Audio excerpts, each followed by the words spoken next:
It's the greatest mystery in literary history. A divisive question with highly contested answers. Who was the writer behind the pen name William Shakespeare? Welcome to Don't Quill the Messenger.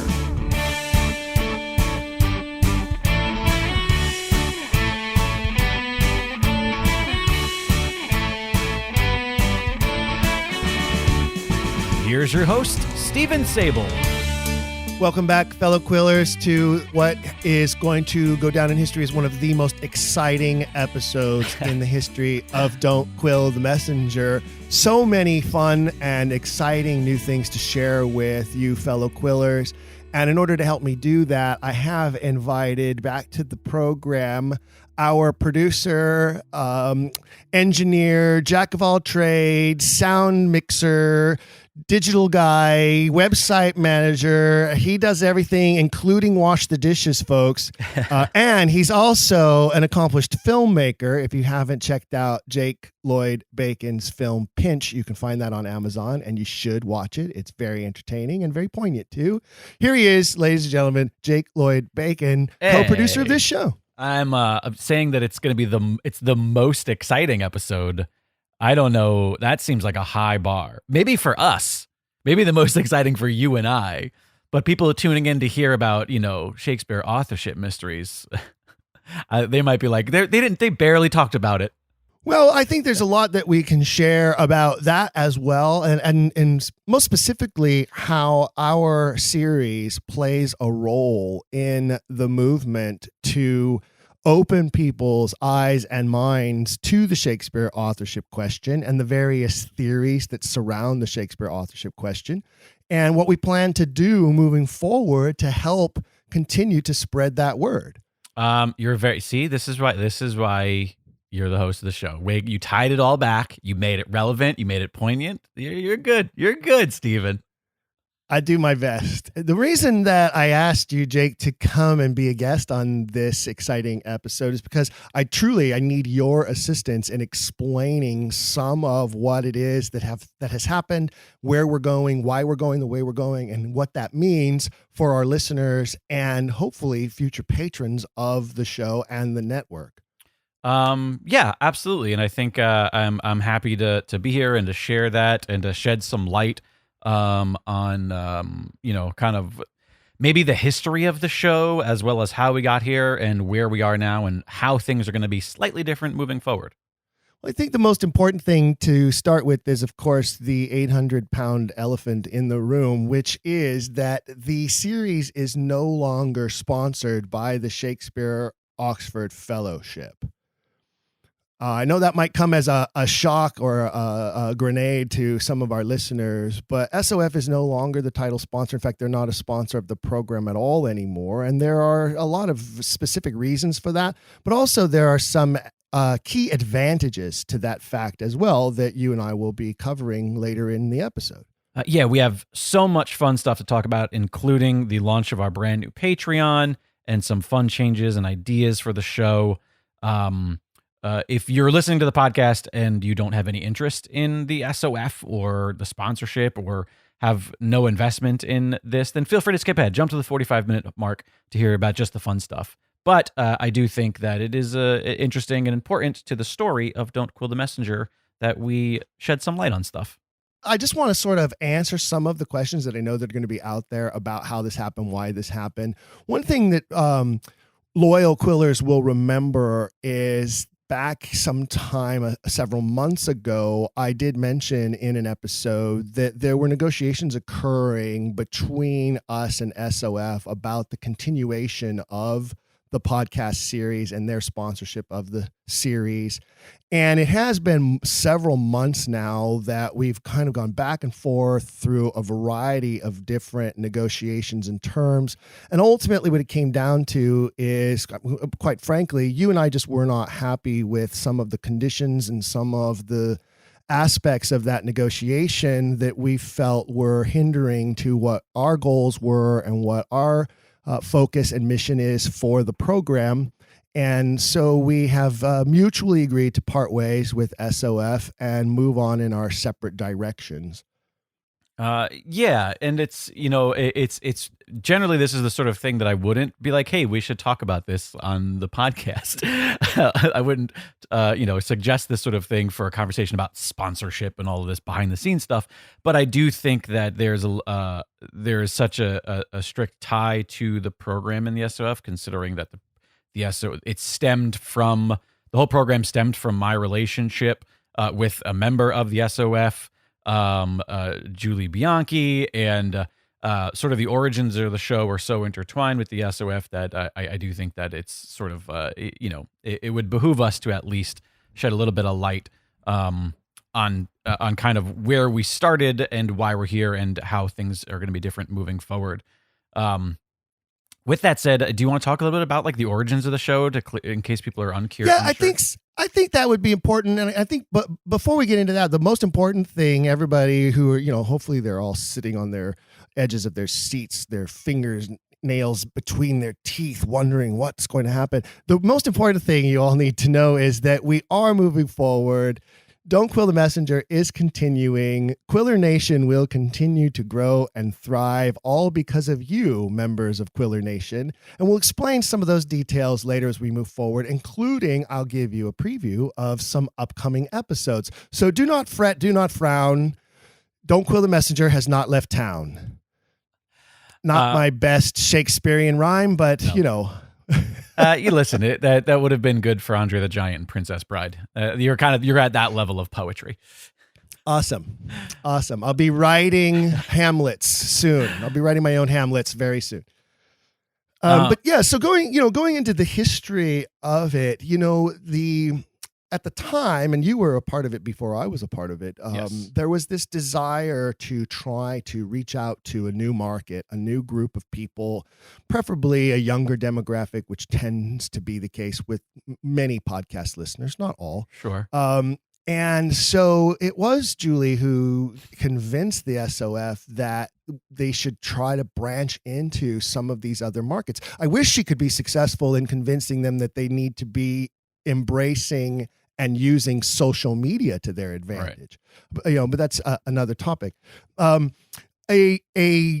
thing was created. Do you mind if I just cut you off here and just give my POV of it, because it sort of lends into kind of why I like this show and why I want to continue the show regardless of a sponsorship connection.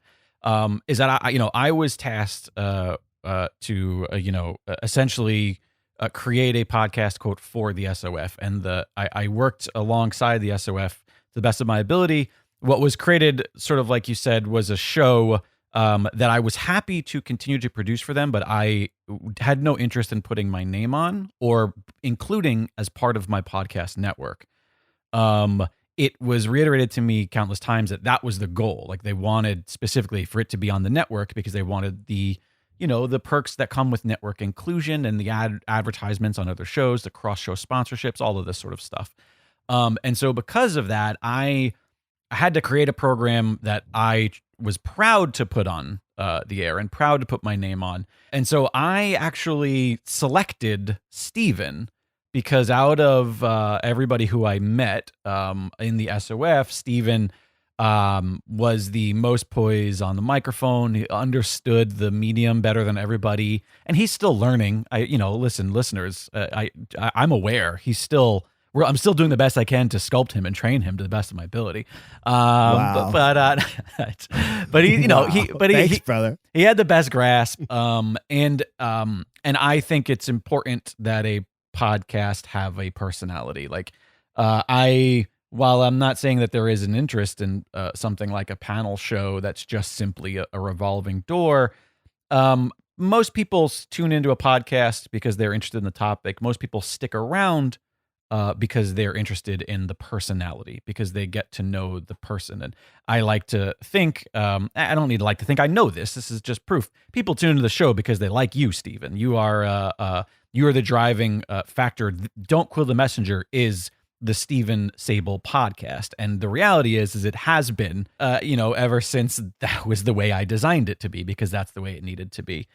And it does seem like, from my point of view, there's always been sort of confusion around the origins of the show, and it's been very problematic and it's been very stressful. And at some point, I kind of reached a breaking point of being like, why am I doing this?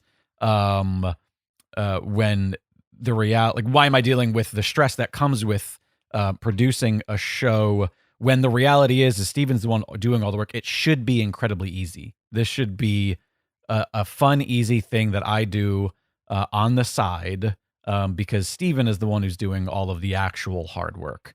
I appreciate the credit you give me, Steven, because when it comes to branding, when it comes to the marketing, when it comes to the presentation and production of the show, yes, I handle that, but you're the one sitting down having the conversations. You're the one with the knowledge.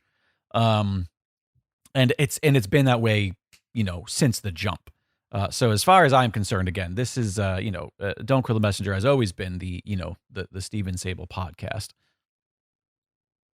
Well, I say, thank you for that, but I say we make a great team, and 80 plus episodes in the can, I think, proves that we work well together and we continue to produce a solid product that listeners enjoy. I think our numbers say so as well, in that we have basically exponentially increased the number of listeners, downloads, and locations in the world where people are accessing the material. And that is something I'm extremely proud of. Right. Not to mention, we did win an award last year, That is true. Oh, I'm sorry. Award-winning podcaster Steven Sable. That's what I should. One of the things that's important to note about the separation of SOF as a sponsor from the program is there are aspects of that are very liberating and freeing for us. One thing is we can now openly discuss some of the issues that have been facing the SOF, mainly because it is the frontispiece arm of the Oxfordian movement. And those of us who believe in the Oxfordian movement need an organization like that to be functioning at its best, at its peak, and in a proper professional way if we are going to hope to move the needle any direction whatsoever with regards to this question 100 years after J.T. Looney first presented Oxford as a candidate for authorship. Right. The other thing that is opening, I'll talk about in a minute, because I have a big surprise announcement to make before the end of the episode. But I do want to mention that there has been a level, and I think you've experienced it. I've had the unique insight into the inner workings of the organization through serving as its PR and marketing director for 2 years and working intimately with members of the board and watching some of those board transitions occur over the last several years. And then now, then as the director of podcasts and the host of the show, and the inner workings and dealings we've had with them through all of that. The only thing I can say is there has been a observable level of dysfunction that occurs behind the scenes in the organization that needs to, I think, ultimately be addressed and corrected at some point. That dates back quite some time. When I first joined SOF, one of the most prominent members, and almost every Oxfordian knows, and if they don't, they should know who Jim Warren is. Jim Warren was resigning from the Board of Trustees in protest not long after I joined the organization. In fact, you drove him away? You joined, and he was like, I'm out of here. Apparently, that's what it was. He was like, screw that guy. He wrote a very pointed, very lengthy treatise with his criticisms and concerns about where the organization was going, or more importantly, where it was not going, the lack of strategic planning, the lack of any true goal setting going on. And what he felt was that the organization was becoming more of a social club than it was any type of an actual movement with a mission. And that, unfortunately, this very pointed, very detailed sort of roadmap he presented fell on deaf ears, and it was poo-pooed and it was dismissed, and he went off, luckily to the benefit of all of us, to pursue personal angles of research and exploration and authorship. And we have these great books and volumes that he has produced over the several years now that he may not have been able to do if he had been further involved with the organization as opposed to an independent researcher and writer. Right. I think the most recent cause of the issues facing SOF now resulted from the very unfortunate and very untimely passing of Tom Renier. Before Tom died, most people, I think, had very little clue as to how much work Tom was doing for the organization and how much he had accomplished as president of the organization for an unprecedented 4 years, because he was voted into an extended 4th year outside the 3-year term limit because of how successful he was and what he had been able to accomplish for the organization. But even after he was no longer president, he was still serving in a very important administrative capacity for the organization. He was still handling things like website management and social media management, external communications to some degree, membership outreach to some degree. He was still a very involved, very important mover and shaker. And when we lost him, we lost a great shining star in Oxfordianism and for the Shakespeare authorship question in general as a whole. I don't think we all realized exactly what that impact would be. And I think over the last year and a half, 2 years now, we have seen the impact of that. And it's been horrific to view and watch, as there was sort of this power vacuum that was created and, in my opinion, caused great division within the organization behind the scenes. There were those who indeed have stepped up to help to sort of fill the void, but unfortunately, many of the prominent players who have stepped up have done so to my mind, enhance their own power or to consolidate the power that they saw that Tom had and wield it as their own. Interesting. And that's unfortunate. There for a while last year, there was even like the small star chamber of men who were basically controlling almost every decision the organization made. They would meet on the side, make their decisions as to what they wanted to happen, and then eventually call a board meeting and basically force feed those decisions to other board members who didn't really have the full spectrum of details because they weren't included in the original deliberation. One of their tactics was to avoid board meetings as much as possible. If you look back at the records of the minutes of the organization, you'll see that there were multiple months last year, particularly when the board didn't meet at all. And I always found that strange. Are you telling me that there's no business to conduct in an organization that is trying so hard to expand and move forward and change the paradigm of this myth that has prevailed for so long? But there was no business to conduct over multiple months. That part kind of always blew me away. And I always felt that there were those who did that on purpose while they sort of consolidated their power, their positions, their agendas, then call the meeting and force it down everyone's throat, so to speak. Most of the board members are very good people. Many of them are very anti-confrontational and sort of go along, get along. And so it was very easy for stronger personalities to just sort of take control and, for lack of a better term, push people around. Right. At the same time, all this was happening, that they were not having meetings, and there were these, secret little meetings of 2 or 3 members only happening. I keep calling it the Star Chamber. At the same time, the organization found itself mired in a debate that went for 3 quarterly newsletters. So 9 months of the year, there was this debate fueled by the president at the time, that was basically a censorship debate. It basically, his preface was, we should not discuss what many of us are now calling the dynastic succession theory. Thank you, Jim Warren. I love that name. I'm going to be using it again and again and again. But basically, there was this debate going on in the pages of the quarterly newsletter that amounted to whether there should be censorship within the organization or not. And unfortunately, and if you look at Jim's latest book, which is this great history of Oxfordianism, you'll find multiple chapters there that talk about this being a recurring problem in the movement, this argument over the dynastic succession theory, how much it should be researched, how much it should not be researched, how much it should be discussed, how much it should not be discussed.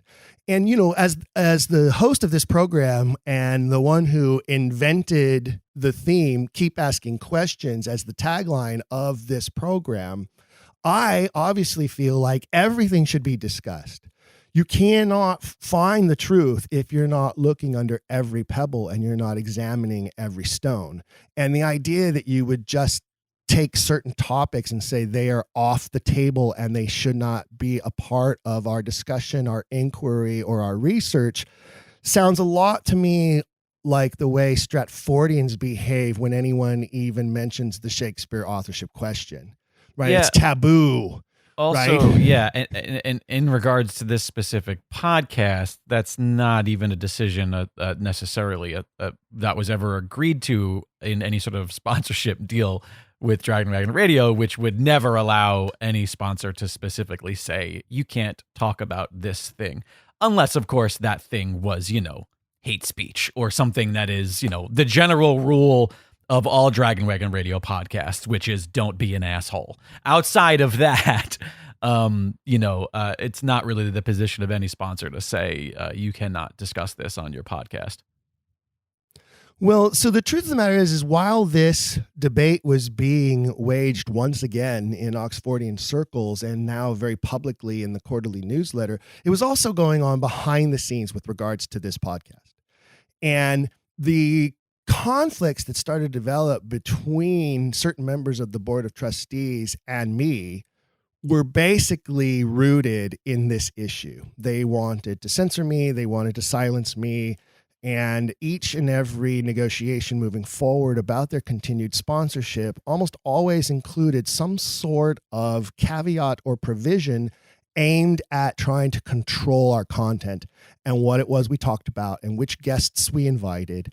And that's ultimately where the sticking point hit, and now why we are no longer connected to the SOF in that way, and they are no longer a sponsor of the program.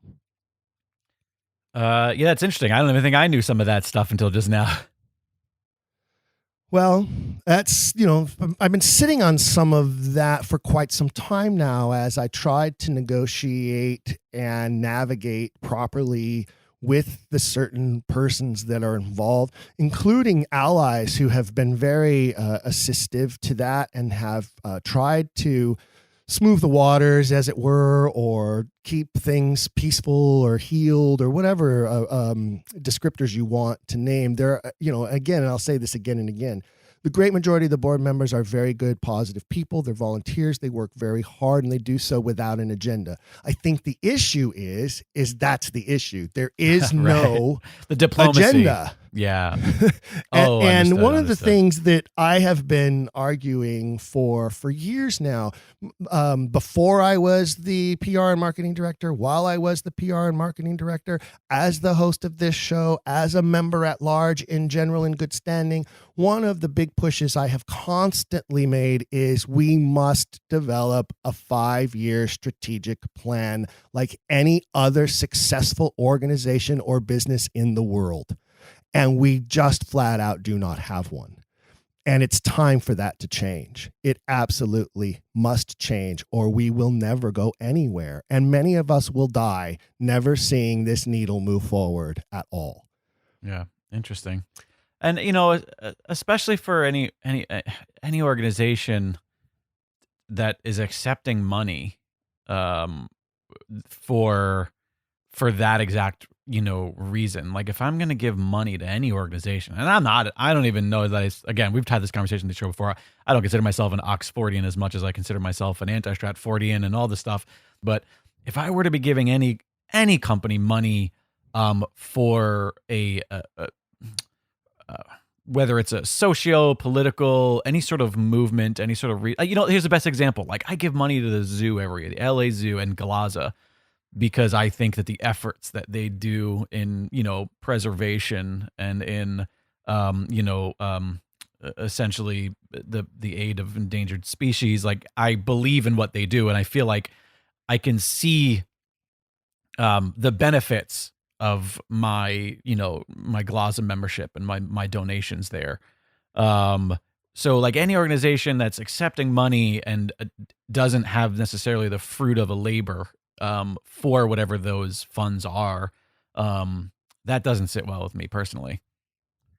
I've had plenty of mentors throughout my life, and several of them in a business capacity. And one of the things that has always been true across the board from all of them is the idea that you cannot accomplish anything unless you have A, established the goal, and B, developed a plan for achieving the goal. Right. It's as simple as that. It's as basic and logical and simple as that. And what I feel has been happening for multiple years now is sort of just this spinning of wheels.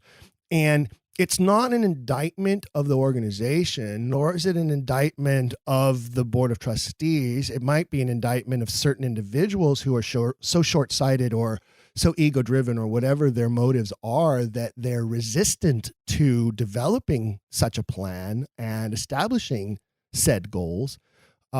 But it doesn't mean that it can't be done. And it is not my intent at all through this episode to bash the Shakespeare Oxford Fellowship or to denounce it as an organization. In fact, quite the contrary. My goal, my hope, is to help the organization make the changes it needs to so that it can build, grow, thrive, and accomplish its mission.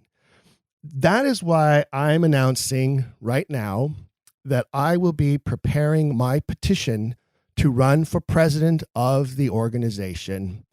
I would like to be the new leader of the Shakespeare Oxford Fellowship and lend my professional skills, my drive and ambition to the organization in hopes of correcting some of the problems that the organization has administratively, influencing other volunteers to step forward and give of their time and talents and charisma and drive and energy, and to once and for all right some of the wrongs that I think have been plaguing the organization for far too long, and they just simply involved professional management. Article 4 of the SOF bylaws. The bylaws, by the way, can be found on the SOF website, ShakespeareOxfordFellowship.org. You can find the bylaws there. They're not lengthy. They're a very quick, easy read. In fact, the problem might be that they need to be more detailed, more developed. Part of my platform is to work with several other prominent Oxfordians whom I've already been in discussion with on proposing some changes to those bylaws, to expand them, to explain things in more detail and provide more clarity and transparency.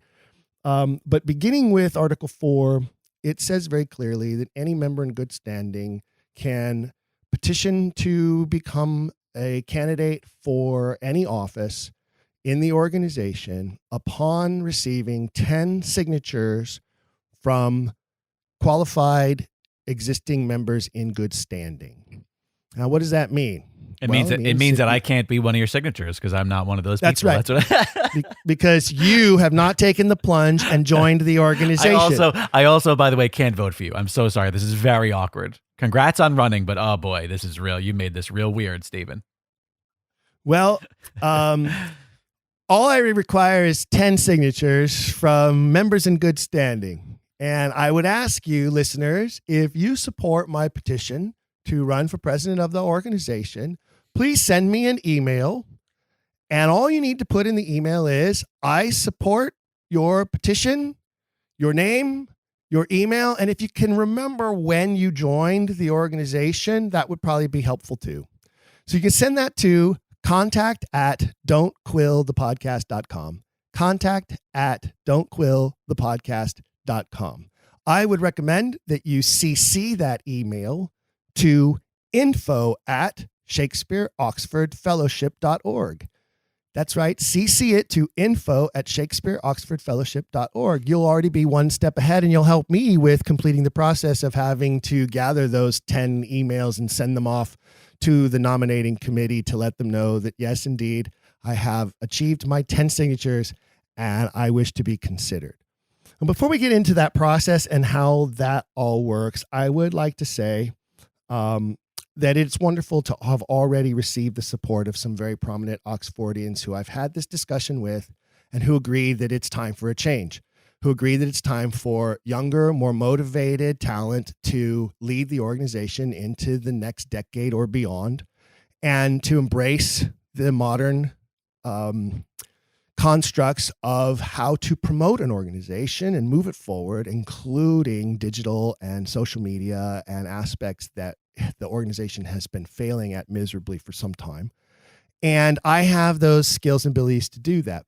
The beauty is I was never able to do that before because I was receiving financial gain from the organization for the various duties that I had and the contracts that I fulfilled for the organization. Well, now that SOF is no longer a sponsor of this program and I am no longer under contract and I am no longer receiving money directly from the organization, I am free to volunteer to serve on the board.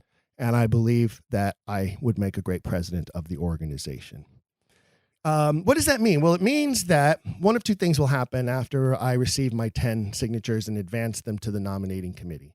Either the nominating committee will agree with the nomination and advance my nomination forward at the annual meeting in September, or other petitioners will also put forward their petition and there will need to be an election held of all qualifying candidates.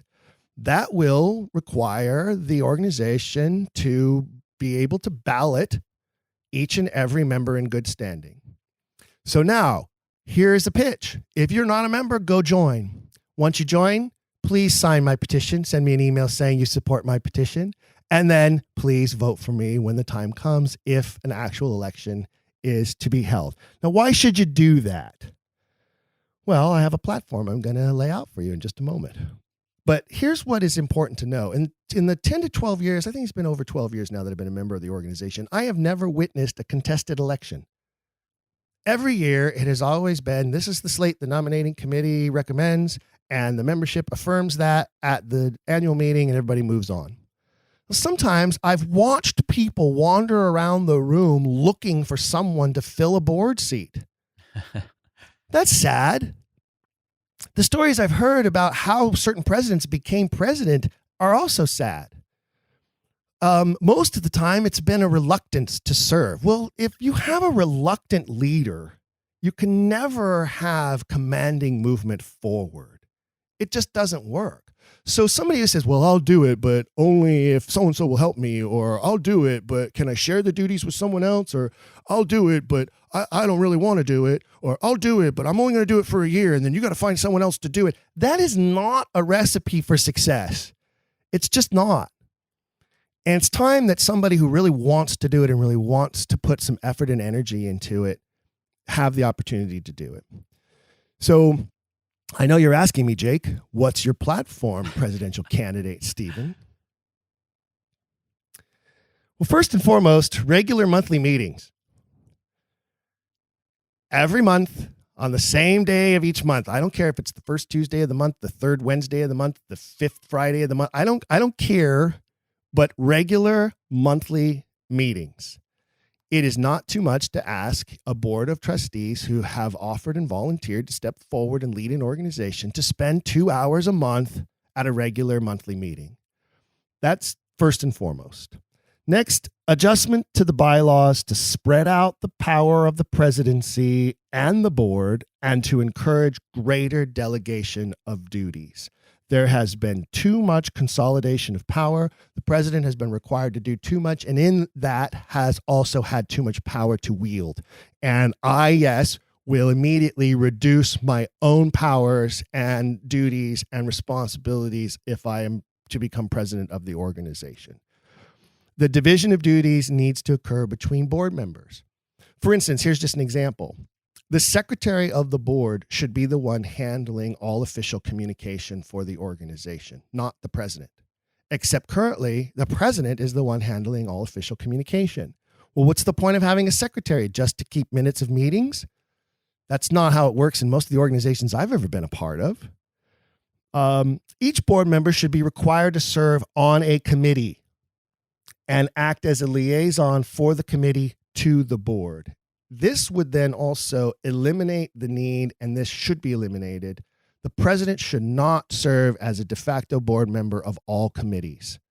In fact, the president should be there to be an arbiter when necessary between the committees and the boards, rather than have a personal interest in the outcome of the committee meetings or sway over the committee chair because they're the president. That's not proper, and that's been happening far too much. I would designate one board member to serve as parliamentarian and ombudsman. Say that 5 times fast. Ombudsman of the board to ensure proper procedures are followed, such as Robert's Rules of Order during meetings and meeting actions, as well to provide an outlet for members to address their concerns to the board if necessary or when they arise.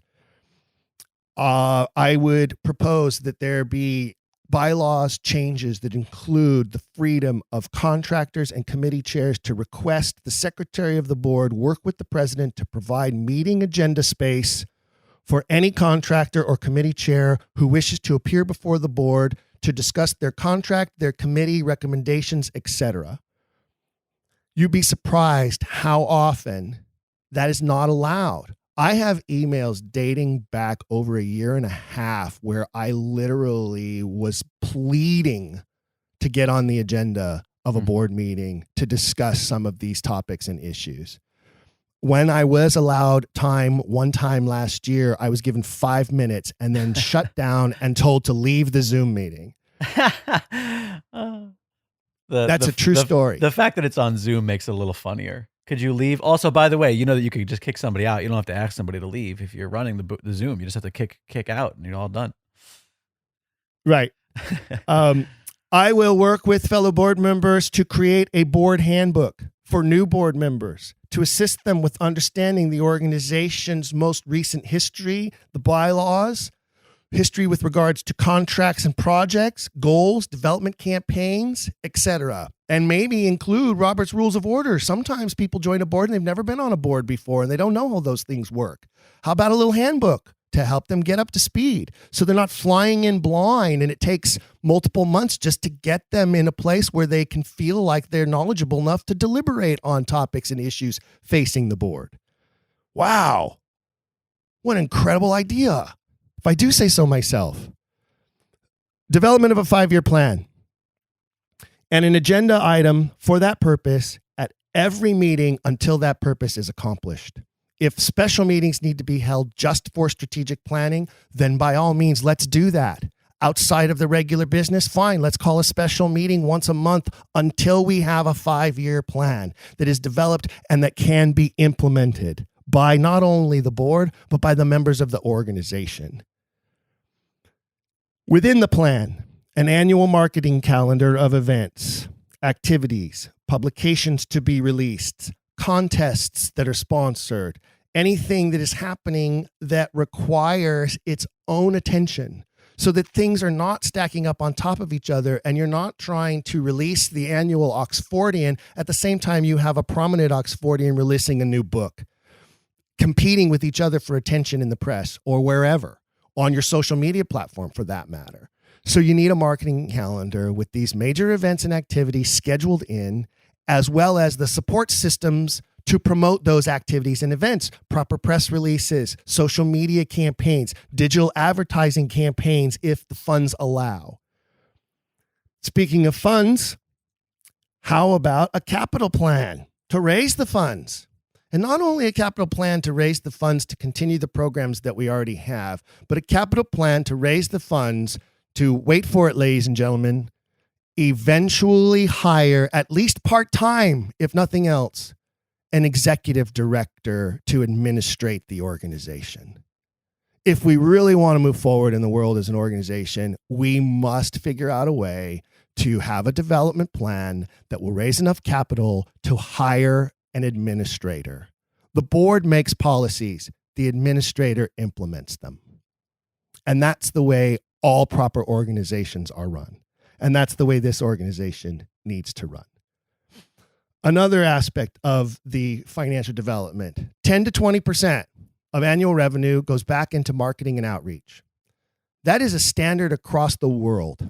Companies across the globe commit 10 to 20% of their revenue back into marketing, back into their outreach, to develop new customers, to expand their operations, to keep their name and their brand out there in the world.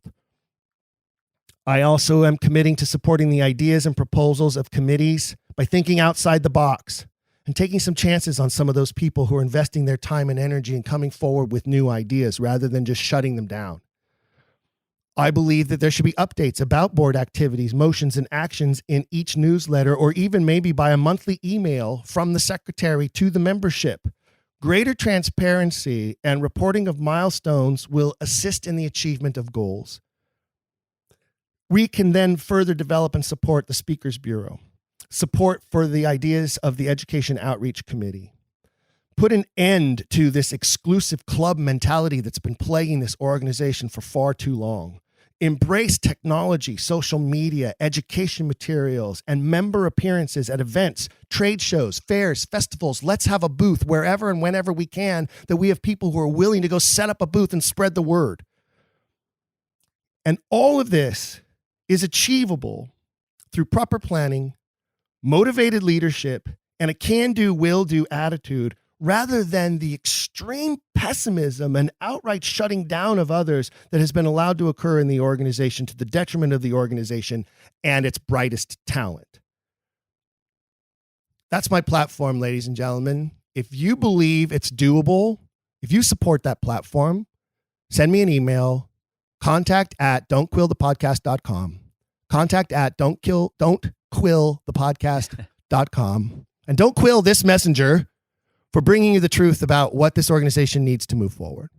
But I'm willing to put my money where my mouth is and devote my time and energy to helping to make it happen. And I intend to reach out to the long list of people who I have seen over the last 2 years either resign from a position or withdraw from their post in this organization. The body count continues to rise. The number of resignations that have occurred in this organization over the last 2 years is astounding to me. And some of those names are needed in order to move this needle. And I will reach out to those individuals and ask them to rejoin and to recommit to providing their time and talent to helping the organization move forward. And I believe some of those people will come back. And I hope to work side by side with those names if I can accomplish such a thing.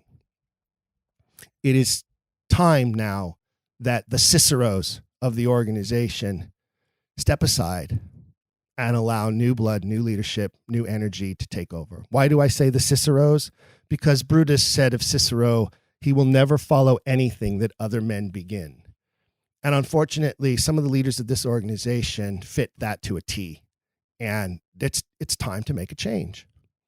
I'm not diminishing what they have contributed over their tenure as members. Not at all. And I believe that there are reasons why organizations have emeritus titles to hand out to those who have served for decades, but who are now older, tired, not as driven, not as energetic, maybe not able to do what they used to be able to do. I say honor them all, but they need to honor us by acknowledging that they just can't do it anymore and someone else needs to. There's my soapbox. Good job on the soapbox. Well, again, Stephen, that's great news. I'm really glad to hear that you're opting to step up, and I'm absolutely certain that you'll be able to get the signatures required. And I do hope that you can enact some change into that organization that I know you are truly very passionate about, and that you, at your core, do love very much. Well, and that's just to demonstrate that there are no hard feelings here. This isn't about animosity or about a battle or a war at all. And yes, we are going to continue this series, and it will thrive, and it will thrive with the help of our loyal Quiller Nation. And I think it's time we should explain how that's going to work. Yes. As of right now, at the moment that you're hearing this, we have officially launched the Don't Quill the Messenger Patreon. If you're not familiar with what Patreon is, it is a subscription-based support service in which you can show your support for the podcast monetarily monthly through a series of different membership levels that each get you a little something special. So as Stephen noted, as of right now, we're flying solo. We make $0 as of this moment, making this podcast now. So if you support the show, whether you're a member of the SOF, whether you're a former member of the SOF, or whether you're just somebody who's just listened to the podcast because you found it organically, you found it via search engines, maybe you found it via another podcast, then I urge you to head on over to patreon.com/don'tquillthemessenger. Patreon.com/don'tquillthemessenger. Can you spell Patreon for me? Yeah, Patreon. Patreon. patreon.com/don'tquillthemessenger. I always, whenever I talk about patronage with any with any kind of artistic endeavor, at its core, your patronage goes to support the show. It supports Steven's time in the actual recording of the episodes, in the energy it takes to book guests, to have the conversations. It supports my time in producing the episodes and engineering the episodes and doing all of the marketing materials. And that is what your patronage is for. And we hope that you consider becoming a patron because you like what we do. Now, with that said, there are some perks, Steven Sable. Yeah, you're not kidding. You're not kidding when you say this thing just launched, because I'm looking at it right now and I see different levels of patronage listed there with all. Wait a minute. Some of these perks. Did I agree to some of these perks? Well, you have now. You can't listen. You can't be like, I'm going to run for president with a can-do attitude, and then be like, oh, I'm not doing all this stuff. So listen. We're not going to get into this at the end of every episode, but we will be letting you know about the Patreon from here on out. But considering this is our first time talking about it, I figured we'll do the specifics. We'll dive into the minutia. Hey, what's Patreon. This thing at the highest level about me coming to their house and making them dinner for a party of 8? I did not agree to that. We'll get there. Listen, you're going to do what you're told. So for a small little $5 bill a month, if you'd like to become an official Quiller for just $5 a month, this is the spot where you start. If you love the show and you want to show your support, all of our official Quillers at $5 a month will get special recognition in episode descriptions and at our website, don'tquillthepodcast.com. So we will list in the episode description of wherever you're listening to this right now, whether you're an Apple Podcast, Spotify, wherever you are, your name will be right there. It'll say this episode made possible by our patrons and a list of all of those official Quillers there. Now, what if they want to be surreptitious and they don't want their name listed? Then they can ask us that, right? When you sign up, you will receive a welcome email, and it will give you information on how to omit if you would like to skip the special recognition. It's in the welcome email. You'll see that. Groovy. The next tier up from there is the VIQs, very important Quillers. For $10 a month. Not only do you get the patron recognition, but you'll also get an exclusive discount code for everything in the shop. All the merchandise over at dragonwagonshop.com. We also have a ton of new stuff coming as well. But it's a flat discount code for everything you ever buy. It's not a one-time use. You just have a discount code. So anytime you ever want to snag anything from the shop, you'll get a percentage off of that for our VIQs at $10 a month. Now, if you want to up your game from there, for $20 a month, you are an official serial Quiller. And all of our serial Quillers get the patron recognition. They get the shop discount. Plus, you get access to a monthly bonus show. Steven along with the many friends of Don't Quill the Messenger, will be sitting down to record a special monthly bonus feature.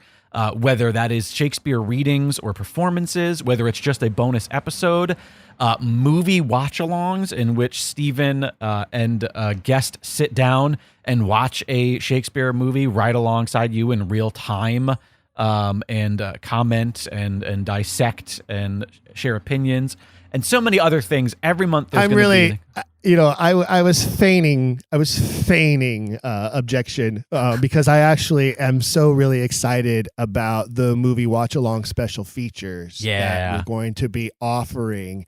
And so those of you who do join at the serial quiller level, you will get some of the things that Jake mentioned. For instance, we do have a plan to record Venus and Adonis with 3 actors doing the reading of the full poem in dramatic style. That will be a coming special feature.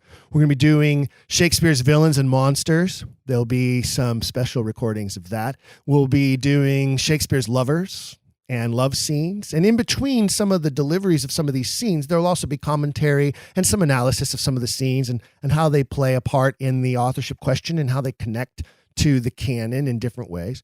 But the movie watch-alongs, those will be, in fact, if you have a recommendation for what the first film should be, you can send that to contact@don'tquillthepodcast.com and let us know which film. Can I do one better than that, Stephen? Yes. If you have a recommendation of what the first movie should be, become a serial quiller and then message us right through Patreon. Because once you become a quiller, you can immediately message via the Patreon. And that'll be the best place for that sort of thing, because then you're there. You're going to immediately affect the bonus material that you get. There you go. You can recommend and suggest and request special bonus material. So how that will work, for those of you who don't realize how that works, what'll happen is my guest and I will sit down in front of the movie and we will tell you at the beginning of the recording when to hit play and where to start the film. And then we'll be watching the film at the same time you're watching the film, and we'll be providing our commentary about the film, whether it is aspects of the authorship question, aspects of the filmmaking. You know there's going to be some critique of the performances because I just can't resist as a director and actor to go, I don't know about that choice. We will provide commentary through the entire film. Now, some of these films are really long, so we may have to break them up into 2-parters. Yeah, of course. But that's okay, because if you're a serial quiller, you'll get one part 1 month and one part the next month. Absolutely. And the idea is that there will be one additional thing literally every single month. So that is our serial quillers. From there, we have our noble quillers. If you would like to show your support at $50 a month, all of our noblemen and noblewomen will receive patron recognition, the exclusive shop discount, all the bonus material. Plus, you are going to get entry into a brand new monthly giveaway contest. So on the first episode of every month, so this first one is going to happen, I'm trying to do my math here, in 2 weeks from now. The first one of these that's going to happen is going to take place on Wednesday, May 11th. Our first ever monthly giveaway, to name one of the patrons from the Noble Quillers tier, our official Quiller of the Month. That official Quiller of the Month will be awarded that title in all places where Don't Quill the Messenger lives. And you'll also receive a free item of your choosing from the shop.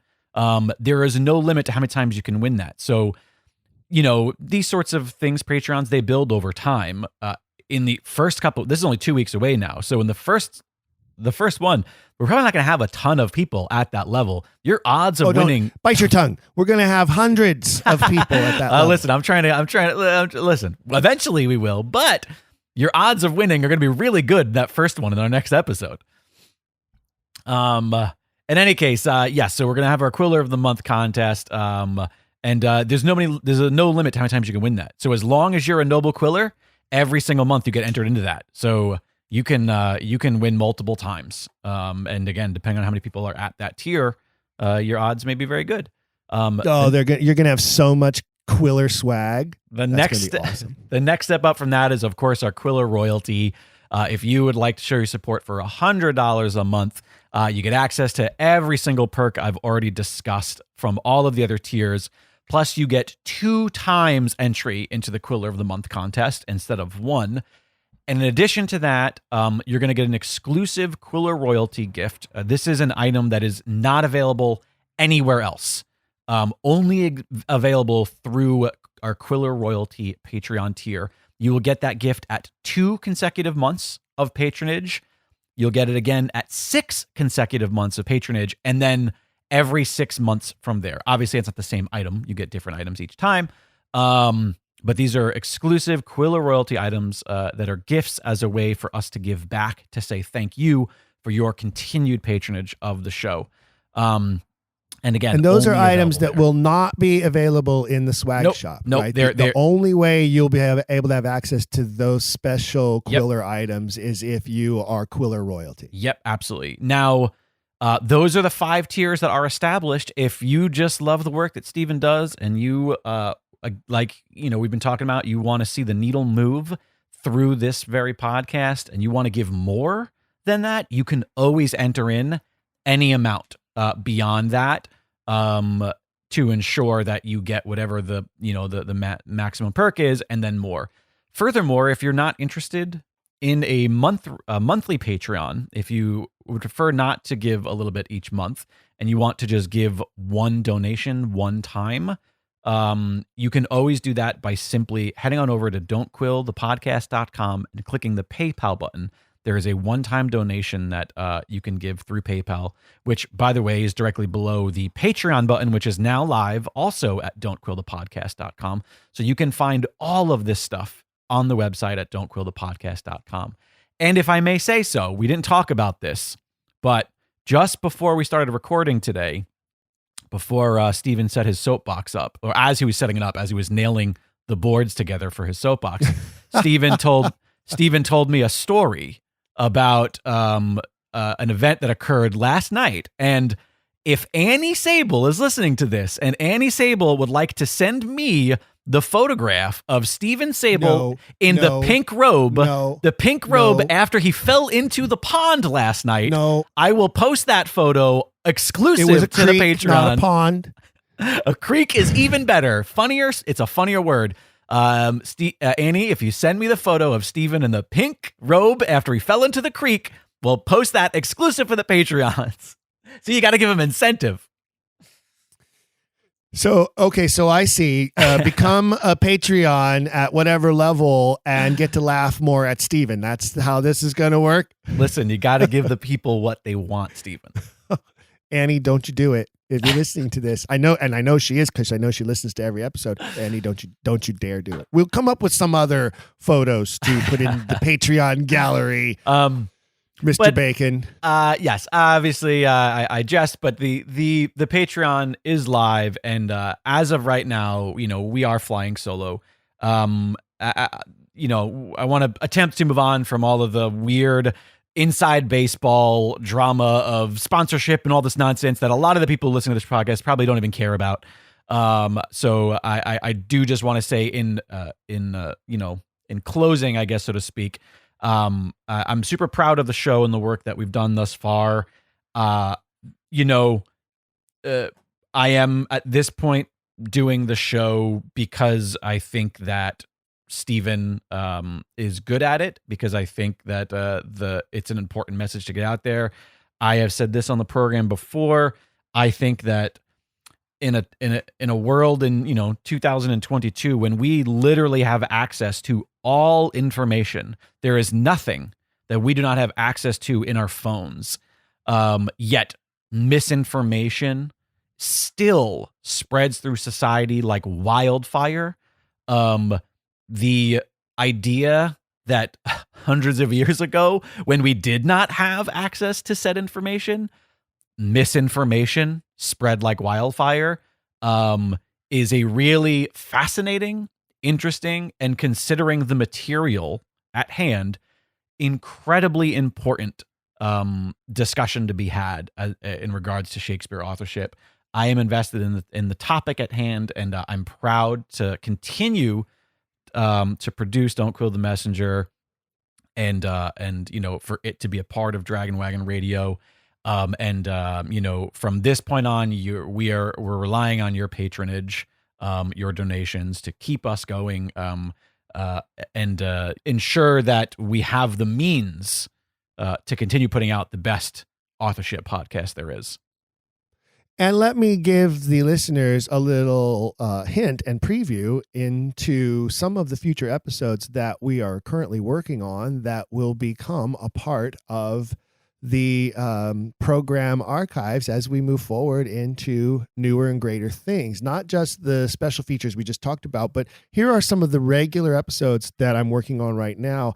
I'm going to be welcoming author Cyril Klein. She is the author of Shakespeare's Changeling, a historical fiction novel driven by the Shakespeare authorship question and the dynastic succession theory. And of course, right now, dramatic fictional history is driving the world of entertainment. When you look at some of the very popular TV series and long-standing special films that are coming out from Netflix, HBO, Showtime, Hulu, Amazon, and others, there's a lot of that happening right now. It tends to be one of the most marketable forms of entertainment. And we're going to be talking to Cyril about the process she went through in writing her book, how the book has been received, and what she's working on next. So you can look forward to an episode featuring Cyril Klein. Another episode coming up, we'll be welcoming Dr. David Monti to the program. In 2016, Dr. Monti was given honorable mention at the Tony Awards for excellence in theater education. He has directed and acted in more than 150 stage productions over the course of his professional and educational career. And he is the author of a book called Don't Put Your Daughter on Stage. And there's a section in the book that talks about the importance of teaching the Shakespeare authorship question to students in school, especially in the high school level and college levels. So we'll be talking to Dr. Monti about his book and about why he believes that teaching Shakespeare authorship is important and how it can enhance education in the classroom. Dr. Michael Egan, author of several books, including The Tragedy of Richard II, Part 1, a newly authenticated play by Shakespeare, which was awarded the Adele Mellon Prize for Distinguished Contribution to Scholarship. And his most recent volume, Shakespeare's Hand in the Troublesome Reign of King John of England, Why Wasn't He Arrested in 1601? Dr. Egan is also a researcher and author deeply into the works of Ibsen, Heinrich Ibsen. I'm going to be curious to talk to him on the side a little bit about that as well as a book about Twain's Huckleberry Finn and the racist and racial and societal connotations of that book and how it still permeates today. So we have plenty of things to talk about with Dr. Egan when we welcome him to the program. We also have a gracious listener who has offered to fly me back east to meet with Hank Whittemore, one of our favorite guests of the series, to do some further episodes on the dynastic succession theory and why that theory is gaining so much prevalence in all circles, including the Quiller Nation, and why it's so important and how we can continue to search for and seek to find more evidence that will support that theory.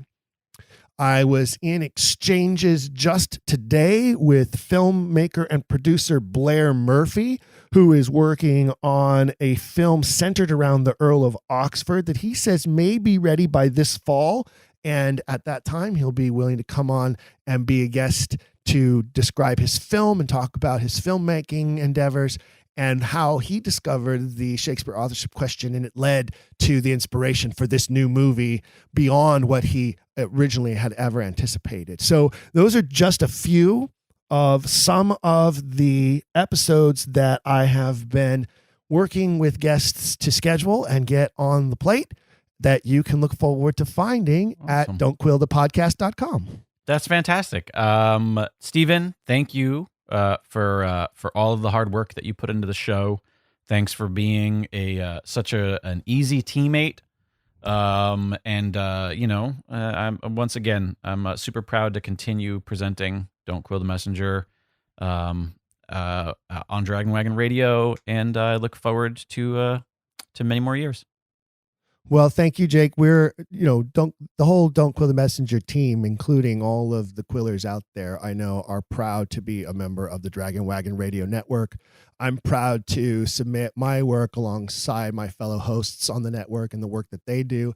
And as always, I do encourage listeners, if you haven't gone and explored some of the other programs that are available on the network, you should. There's some really fun and interesting stuff there, some great content and great quality content, as you know, because it has the Dragon Wagon name on it. There might be some topics that you're not immediately interested in, but give a listen to one or two episodes and see if it suddenly sparks your attention, add it to your queue, and become friends with some of the hosts of some of the other programs. You know what? If I could also throw in here, just because we are entering a new chapter, and it's always nice to feel a little bit reinvigorated. If you have not, please consider leaving a rating and review in Apple Podcasts for Don't Quill the Messenger. If you left one, and you left one when the show started 2 years ago, you can go ahead and update it, and it'll bring your review to the top. So it'll end up being a recent review. It is great having, a big long list of reviews that date back, until the show's inception. But at the same time, having recent reviews helps, the algorithms. It helps all the robots that run whether or not shows are successful. It helps them suggest the show to other people, and it helps the show find a larger audience organically. So please consider leaving a rating and review at Apple Podcasts. And if you've already left one, and it was a couple years ago, go ahead and update it. Specifically update it, with experiences over the past 2 years, because a lot of people left reviews right when the show started, and the show didn't even pick up its stride yet at that point. So please go ahead and do that. And if you listen to the show on Spotify, you can now leave a rating on Spotify. They have introduced a new element to podcast where you can't leave a review of the show, but you can still give it a star rating. So go ahead and throw us stars over on Spotify as well. That's a great idea. I'm going to go in and log in under all of my pseudonyms and Just kidding. But, it is kind of tied to the Shakespeare authorship question. Screen names. I'm trying to imagine what one of your pseudonyms would be. I'm going to assume something would be like, Creek Faller or Creek Swimmer or really or Pink Robeman. That would be Creek Plunger to you. Thank you very much. Creek Plunger. Yes, because I did plunge in. I have scrapes on my arms. Up here in Southern Oregon, we have blackberries everywhere. And that's what happened. I was standing too close to the bank of the creek. I stepped forward on what I thought was solid ground, and it was actually blackberry brambles with nothing beneath it but water. And down through the blackberries I went. I have cuts and scrapes all over my arms and a couple of spots on my legs. All right, don't try to make them feel bad. Don't try to make them feel bad for you. I was wearing a tie and a vest because I had just come back from taking my wife on a birthday excursion for her birthday. Happy belated birthday to Annie, by the way. And I was drenched. It was not fun. I felt like Ophelia. That's what it was. Yeah, it was my Ophelia moment. There will not be another, I hope. Well, Jake, thank you so much for joining me on this episode to help explain to the listeners where we've come, where we're at, and where we're going. Sorry if it was sorry if it was insider baseball for those of you who just care about the subject, but now you're up to date, and more fantastic episodes to come. And one of the things that we'll also promise, over the years, we have done an anniversary episode each January, which is when the whole thing began, was in January of that first year. But one of the things that I promised to do is, as we obtain more and more communication from you fellow Quillers, is to do that more often. Maybe even start an episode with just some comments or some emails that we've received, or maybe finishing an episode with some comments and emails, particularly when we're announcing the Quiller of the Month. We may also use that time to share some of the things that you send to us and some of the comments that you make, because I know that other listeners might feel the same way or think the same way and want to hear how you're responding and what it is that you're saying and what some of your suggestions are for the future of the series as well. you mentioning that reminded me that there was a part of our Patreon that I missed, that I forgot to talk about. And that is our month goal. If we can hit a certain amount of patronage per month, Steven and I are going to add to the already existing program of shows a live episode each month that we do via a YouTube live stream, in which viewers, listeners like you can tune in live and directly interact with the show via the live chat. So we do have a sort of a stretch goal, sort of a monthly goal. If we can hit a certain amount, it'll kind of make it so that we can do that. So that's another fun thing to look forward to if we can get there. So lots of really great fun stuff. If we hit that amount, it means that we're now in a place where we have the resources to not only continue with everything we're already doing, but to also then expand our offerings through some added technology, added time, of course, on our part, but also to then embrace, as you say, listeners in real time, firsthand, allow them, as we're doing that live stream, to chime in, ask questions, make comments, and we will share those and answer those questions live in real time. And if we do end up doing, when we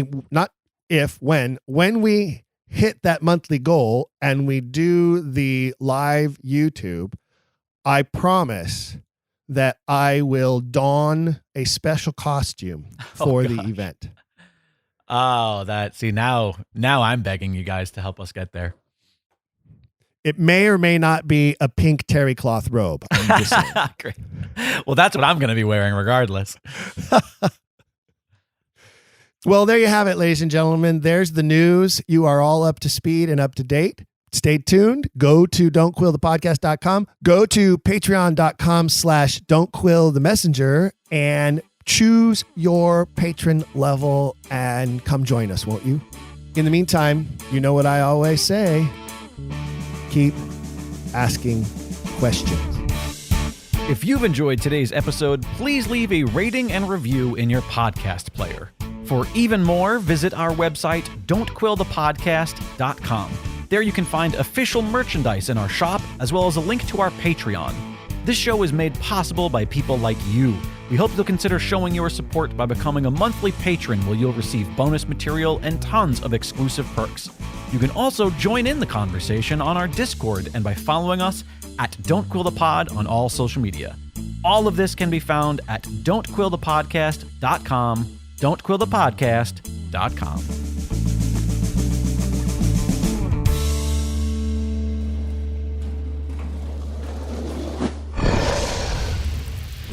Dragon Wagon.